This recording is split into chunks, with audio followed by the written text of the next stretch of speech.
Agora nós vamos falar sobre as mudanças climáticas e a correta ocupação do solo, que deve ser revisto em ocupações.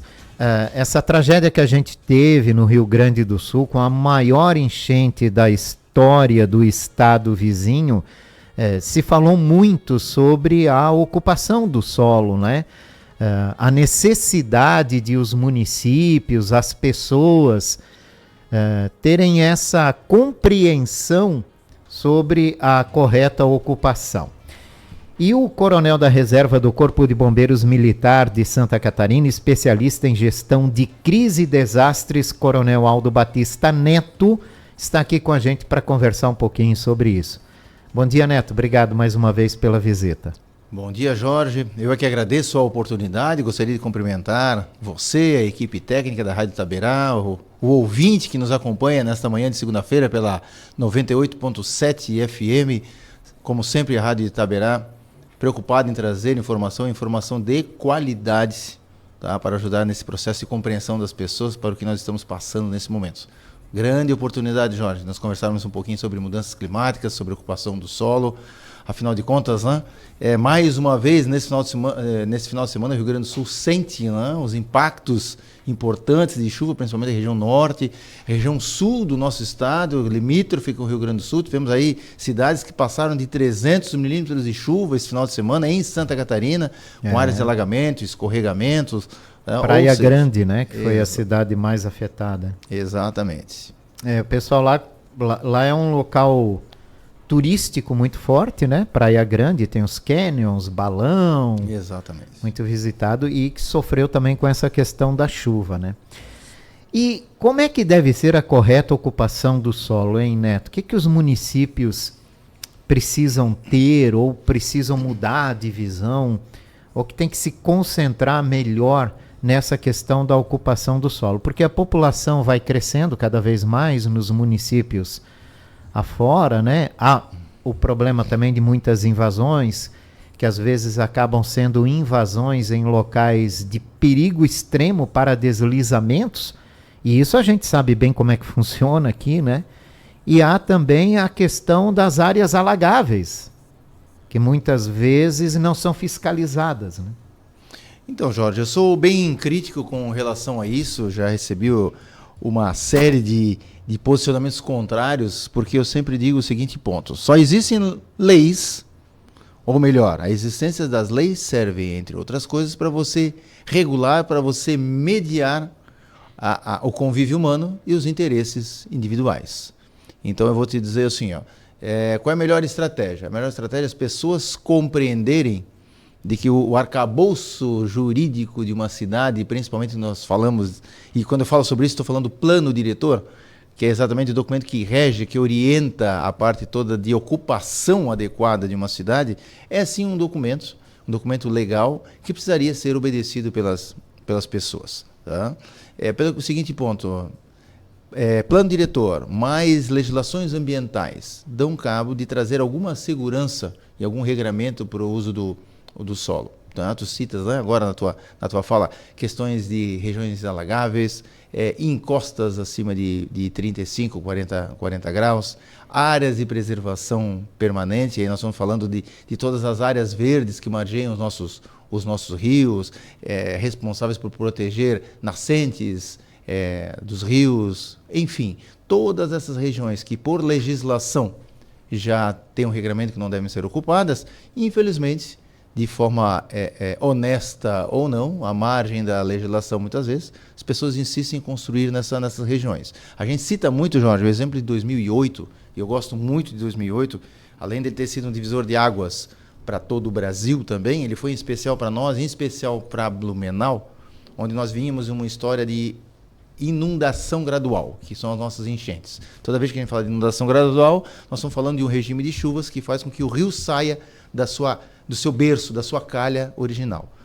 Tudo que nós temos de área plana, próxima a corpo hídrico importante, essa área plana é uma área de inundação secundária desse rio. Ou seja, ele tem um regime de chuvas que vai fazer com que ele transborde em algum momento.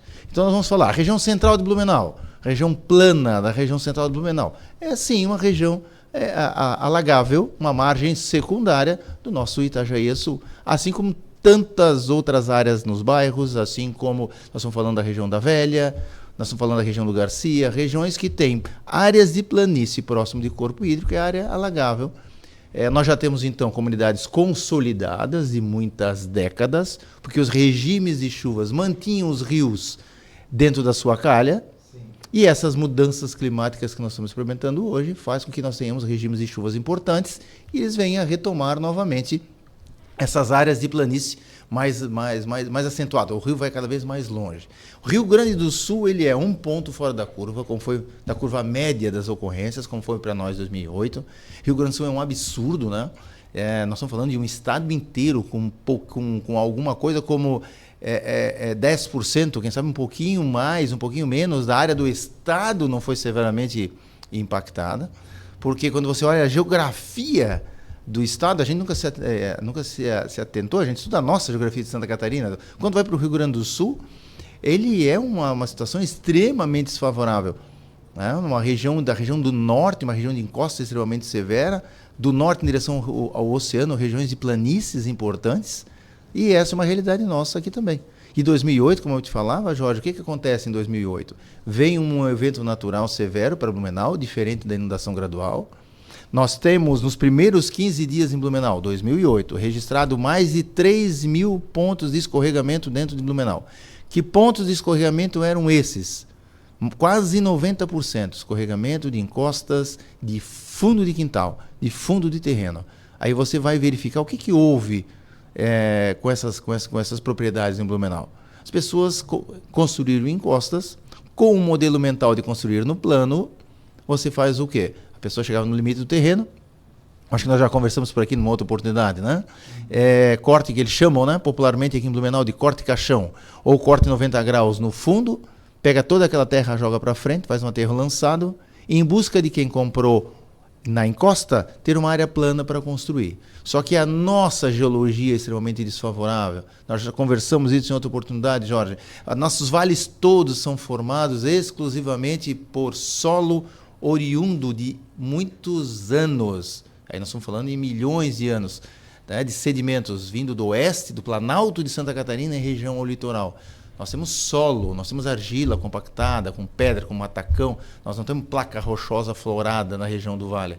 Então, questão geológica desfavorável, intervenções desfavoráveis nos terrenos, a fim de ter região plana para construir suas casas. Isso nós estamos falando das encostas. Suscetíveis a enxurradas, a chuva forte que pode causar movimentação dessas encostas.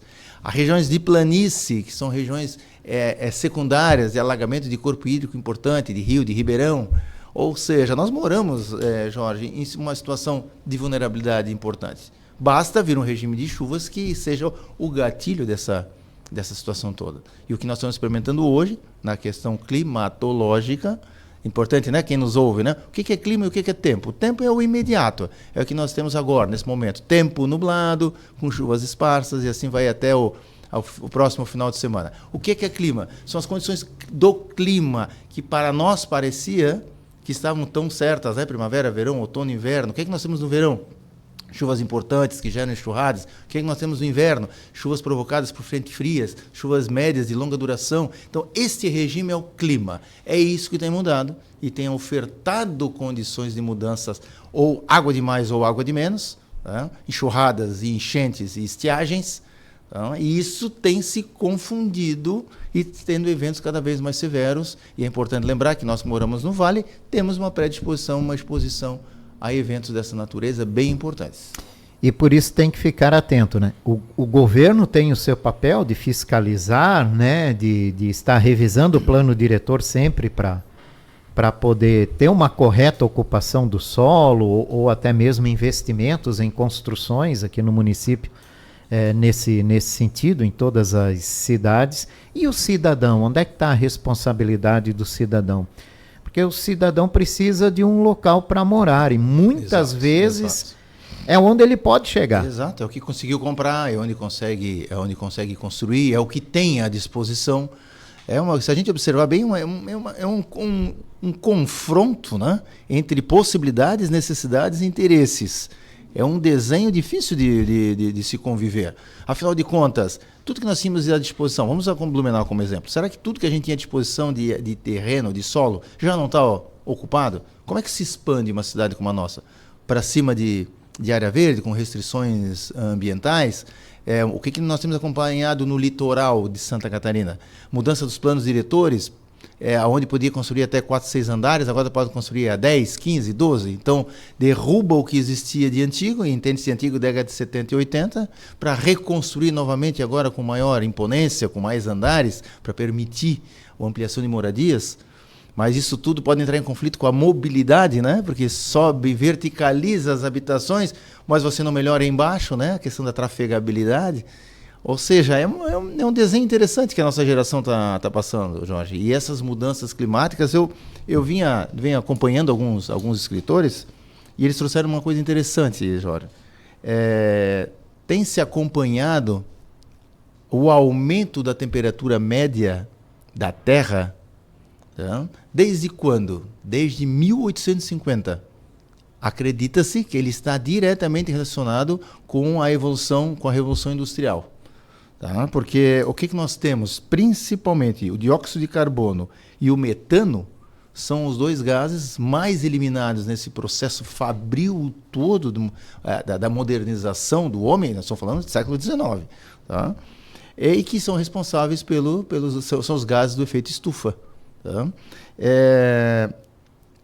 Eu li um material um dia desse que achei bem interessante. Eu acho que eu já comentei contigo isso, Jorge. O Plioceno, que é uma era da Terra, alguma coisa entre 3,5 e 5 milhões de anos atrás. Lá no Plioceno já se identificou essa mesma quantidade de dióxido de carbono e gás metano no ambiente. Aí você me pergunta, Neto, como é que se sabe disso? O cientista com aquele o estudo do gelo de profundidade, aqueles cilindros de gelo que são tirados nos polos, né? Sim. Se identificou essa realidade. Só que lá no Plioceno tem uma coisa interessante. O Plioceno foi o período quente antes da Terra congelar. Antes de nós entrarmos na última grande era glacial. Lá no Plioceno, a temperatura da Terra estava 4 graus acima do que nós temos hoje, da temperatura média, e os oceanos estavam 20 metros acima do que está hoje. Mas a quantidade de gases do efeito estufa eram os mesmos. Tá?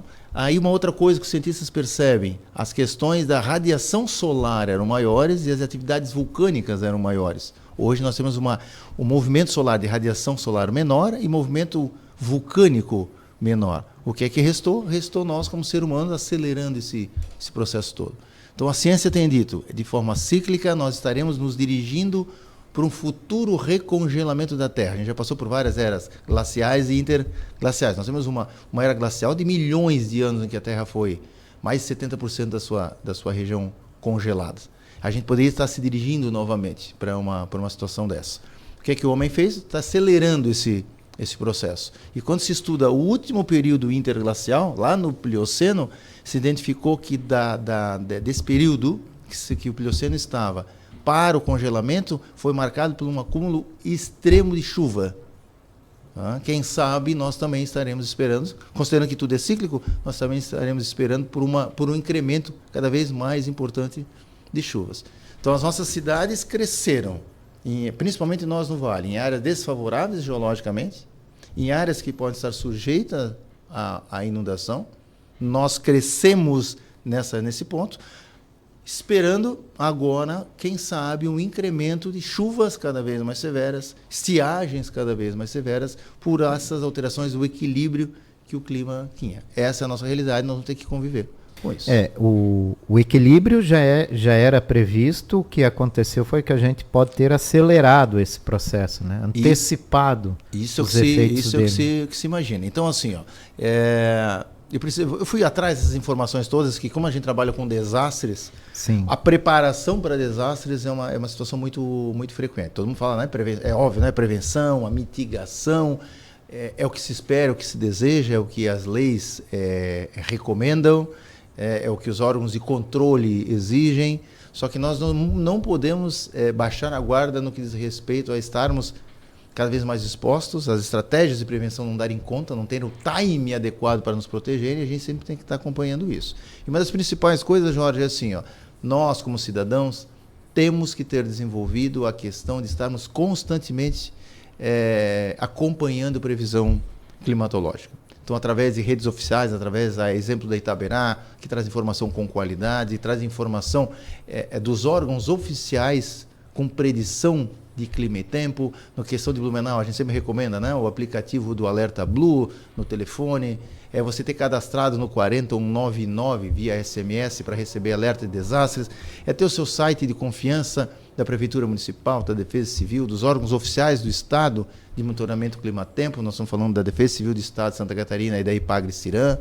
Ou as pessoas têm que desenvolver essa habilidade. Eu vou dar um exemplo. Manda. Eu vim agora para cá, para nós fazermos esse bate-papo. Tá? O tempo parece estar estável, o sol tímido.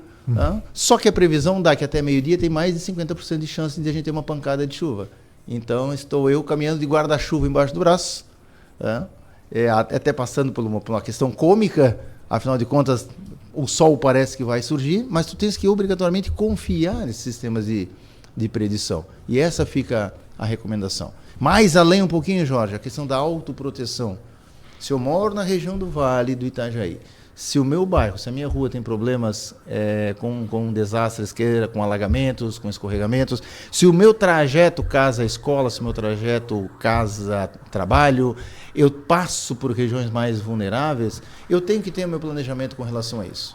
Compreender qual é a época do ano mais desfavorável, eu tenho que saber, numa situação emergencial mais grave, quem faz o que da minha família, quem busca as crianças, se a nossa casa é vulnerável, para onde nós vamos num período um pouquinho mais crítico para chuvas importantes. Pessoas precisam ter esse planejamento. Essa é a nossa realidade, Jorge. De algum motivo, de algum momento, em 2010, a gente sempre usa, cientistas da região sul têm usado o furacão Catarina como um marco, como um divisor de águas, né? Então, de 2010 para cá, essa é a nossa realidade. Eventos cada vez mais severos, mais próximos uns dos outros, com maior poder destrutivo, alcançando cidades e regiões que não tinham histórico de desastres.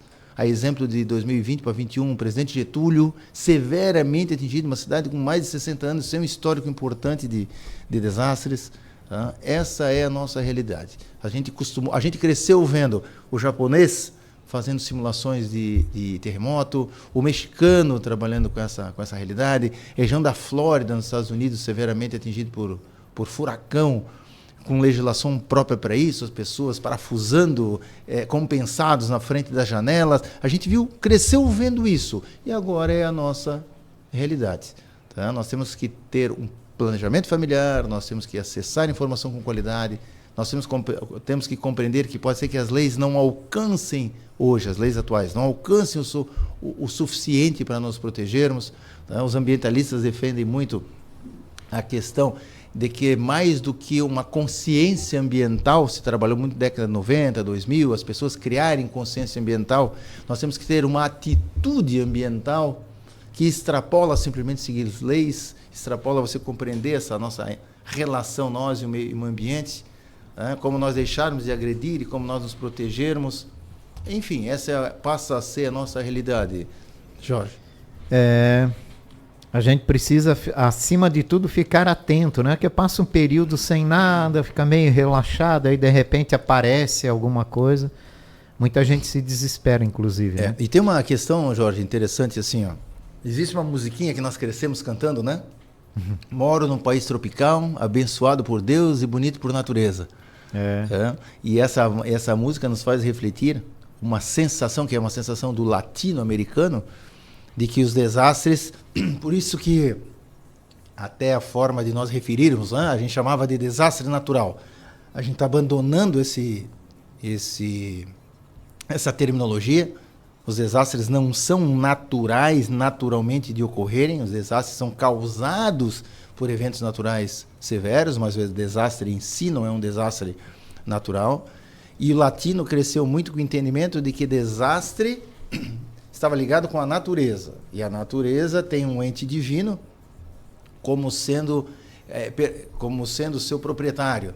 Tá? Então, digamos assim, Deus seria o responsável por essas situações.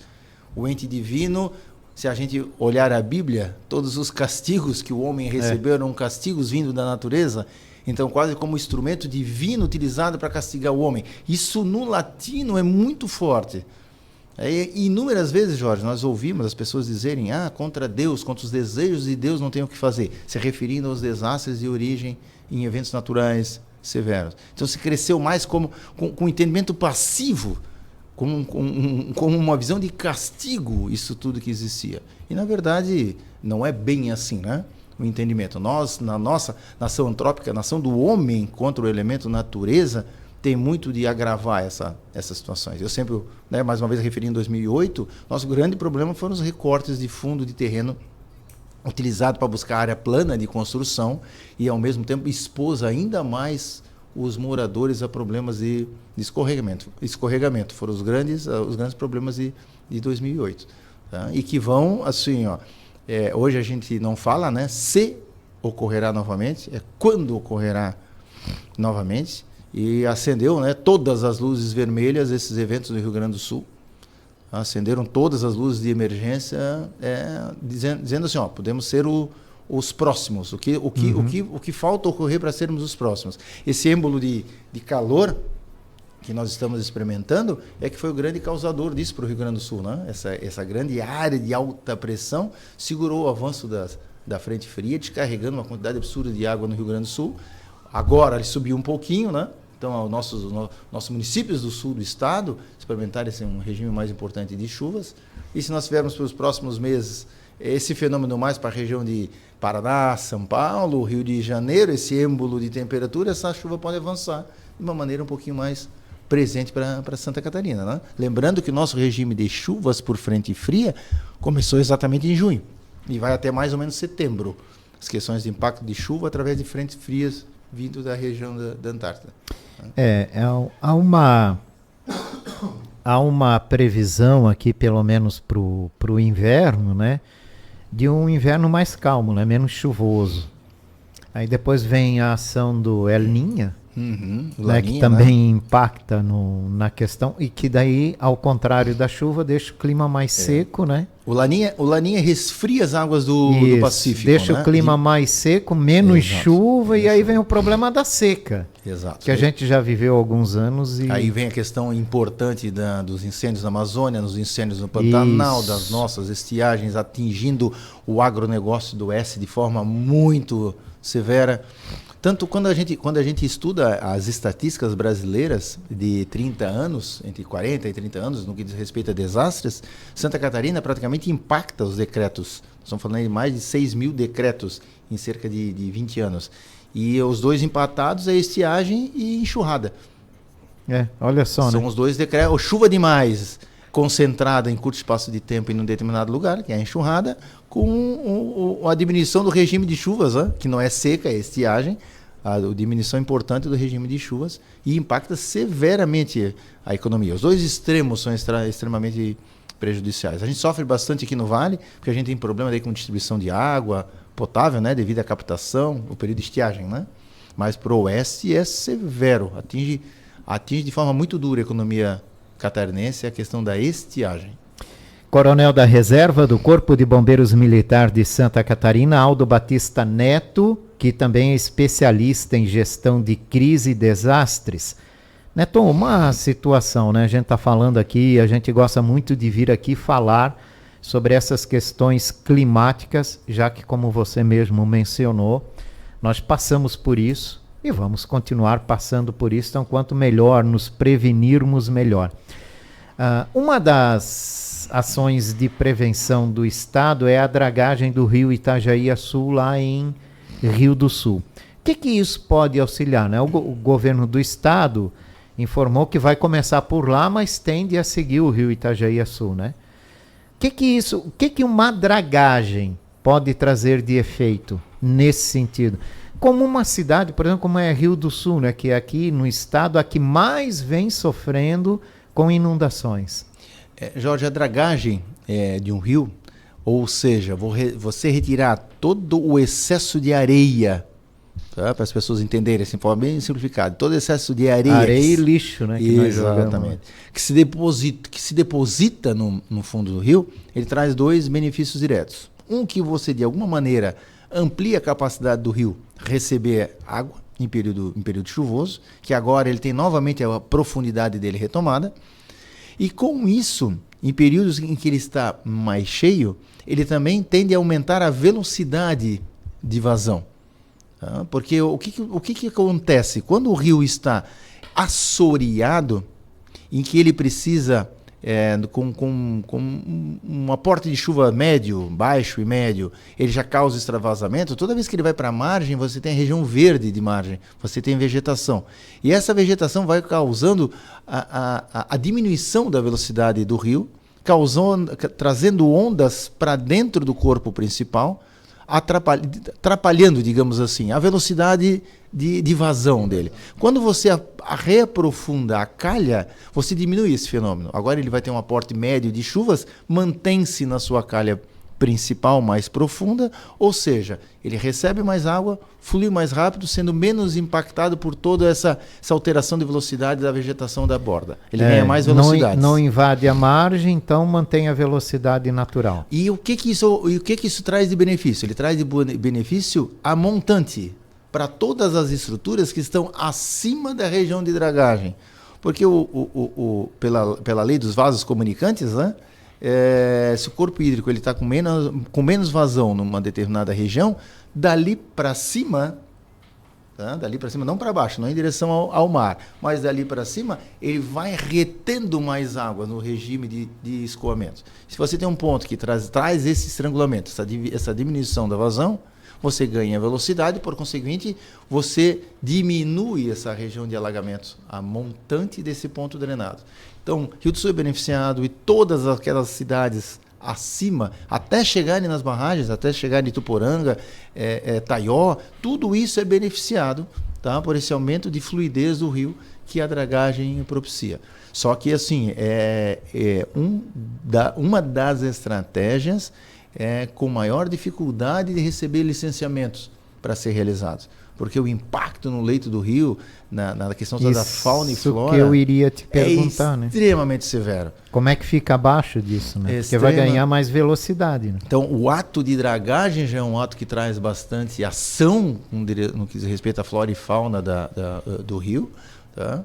E ele vai, durante um período, até trazer novo equilíbrio, porque agora tem nova velocidade, ou digamos assim, vai retomada a velocidade original do rio, você tem toda uma adaptação, né? Principalmente da questão de peixes e tudo mais. Mas dragagens são uma das ações com licenciamento ambiental mais demorado, mais criterioso para ser liberados. Tá? E necessário? É um serviço necessário? Ele é um serviço, Jorge, que quando somado às outras estratégias, ele faz muita diferença. Ele sozinho, ele é só uma perna, um dedo dessa estratégia. Você tem que ter sistema de barramento atrás, não ocupação de áreas de várzeas, né? As não autorizações de grandes loteamentos, que necessitam serem aterrados, o que antes era uma região de várzea, onde o rio espraiava de forma mais tranquila.